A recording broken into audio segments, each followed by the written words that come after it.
రేయ్, నువ్వు అవన్నీ ఎక్కడ దాచిపెట్టావో చెప్పు.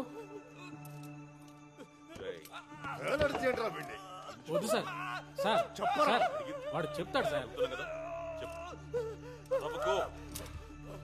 రేయ్ మురళి, ఎందుకురా అనవసరంగా దెబ్బలు తెచ్చేస్తా?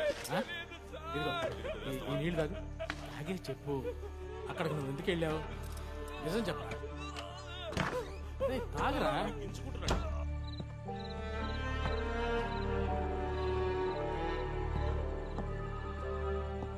సార్ నమస్తే, వీడి పేరు నిఖిల్, మార్టిన్ సార్ స్టూడెంట్.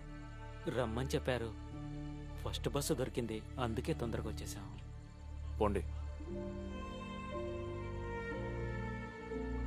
పోండి. సరే సార్.